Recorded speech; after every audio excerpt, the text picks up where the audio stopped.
BJP ಬಣ ಬಡಿದಾಟದ ನಡುವೆ ರಾಮುಲು ಹಾಗೆ ರೆಡ್ಡಿ ಫೈಟ್ ನಡೀತಾ ಇದೆ. ವರಿಷ್ಠರ ಬಳಿ 1 ವಾರ ಸಮಯಾವಕಾಶವನ್ನ ಕೇಳಿದ್ದಾರೆ ರಾಮುಲು. ದೆಹಲಿಯಲ್ಲಿ ಹೈಕಮಾಂಡ್ ಭೇಟಿಯನ್ನ ಆಗೋರಿದ್ದಾರೆ ಶ್ರೀರಾಮುಲು. ದೆಹಲಿ ಭೇಟಿಗೂ ಮುನ್ನ ಅತ್ಯಾಪ್ತರ ಜೊತೆ ಸಮಾಲೋಚನೆ ನಡೆಸುತ್ತಾರೆ. ಬೆಂಬಲಿಗರ ಜೊತೆಗೂ ಕೂಡ ಶ್ರೀರಾಮುಲು ನಿರಂತರ ಚರ್ಚೆಯನ್ನ ಮಾಡ್ತಿದ್ದಾರೆ. ನಿನ್ನೆ ಬಳ್ಳಾರಿ ಮನೆಯಲ್ಲೂ ಕೂಡ ಸಭೆ ನಡೆಸಿದ್ದಾರೆ ಶ್ರೀರಾಮುಲು. ಆಪ್ತರು ಹಾಗೆ ಬೆಂಬಲಿಗರಿಂದ ಶ್ರೀರಾಮುಲು ಅಭಿಪ್ರಾಯ ಸಂಗ್ರಹಿಸ್ತಾ ಇದ್ದಾರೆ. ರೆಡ್ಡಿ ಸುದ್ದಿಗೋಷ್ಠಿಯ ಬಳಿಕ ಫೋನ್ನಲ್ಲಿ ಬ್ಯುಸಿ ಆಗಿದ್ದಾರೆ.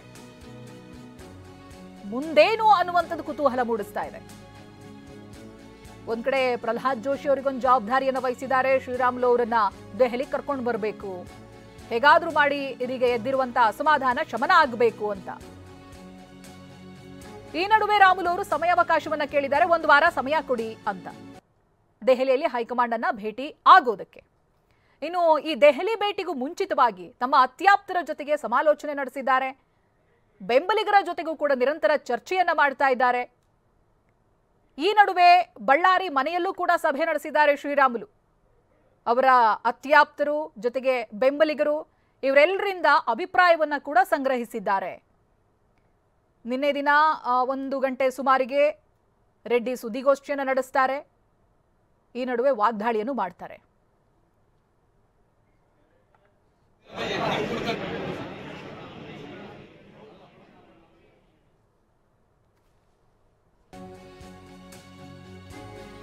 ಇನ್ನು ಶ್ರೀರಾಮುಲು ಮನೆಗೆ ಬೆಂಬಲಿಗರು ಆಗಮಿಸ್ತಾ ಇದ್ದಾರೆ.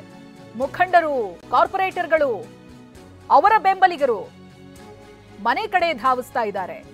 ವಿವಿಧ ಜಿಲ್ಲೆಗಳಿಂದ ಆಗಮಿಸಿದ್ದಾರೆ ಶ್ರೀರಾಮುಲು ಬೆಂಬಲಿಗರು. ಮುಖಂಡರಿಂದ ಒಂದಷ್ಟು ಸಲಹೆಯನ್ನ ಕೂಡ ಶ್ರೀರಾಮುಲು ಪಡೀತಾ ಇದ್ದಾರೆ. ಅವಂಭಾವಿಯ ನಿವಾಸದಲ್ಲಿ ಬೆಂಬಲಿಗರು ಜಮಾಯಿಸಿದ್ದಾರೆ. ಒಬ್ಬೊಬ್ಬರನ್ನೇ ಕರೆದು ಶ್ರೀರಾಮುಲು ಮಾತನಾಡಿಸ್ತಾ ಇದ್ದಾರೆ.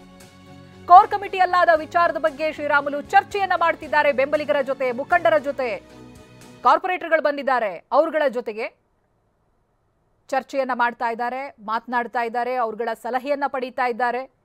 ಯಾಕೆಂದ್ರೆ ಕೋರ್ ಕಮಿಟಿ ಸಭೆಯಲ್ಲಿ ಆಗಿದ್ದು ಕೇವಲ ಒಂದು ಮಾತಲ್ಲ, ಏನೋ ಚರ್ಚೆ ಆಯಿತು ಅಲ್ಲಿಗೆ ಮುಗೀತು ಅನ್ನೋ ರೀತಿಯಾಗಿರ್ಲಿಲ್ಲ. ಶ್ರೀರಾಮುಲು ಅವರು ಬೇಸರವನ್ನ ಹೊರಹಾಕ್ತಾರೆ ಸಭೆಯಲ್ಲಿನೇ. ಎಲ್ಲಿವರೆಗೂ ಅಂತ ಹೇಳಿದ್ರೆ ತಾನು ಪಕ್ಷವನ್ನೇ ಬಿಟ್ಟು ಹೋಗೋದ್ರ ಬಗ್ಗೆ ಮಾತನಾಡ್ತಾರೆ.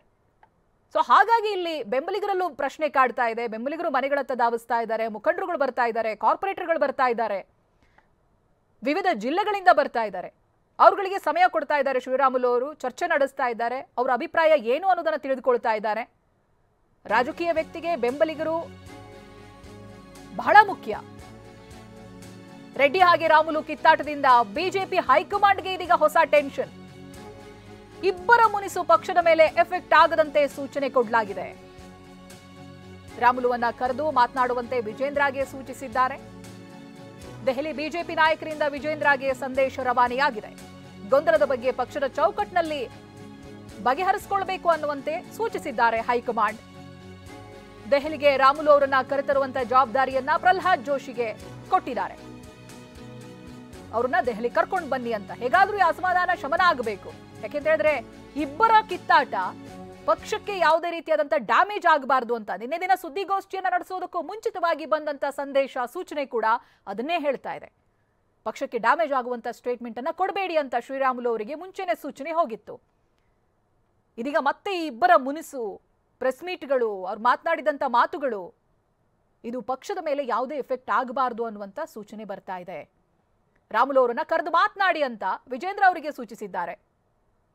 ಆದ್ರೆ ಶ್ರೀರಾಮುಲು ಅವರಿಗೆ ವಿಜೇಂದ್ರ ಮೇಲೂ ಬೇಸರ ಇದೆ. ಅದನ್ನ ಅವರೇ ಟಿವಿ9 ಜೊತೆ ಮಾತನಾಡಬೇಕಾದ್ರೆ ಹೇಳಿದ್ರು.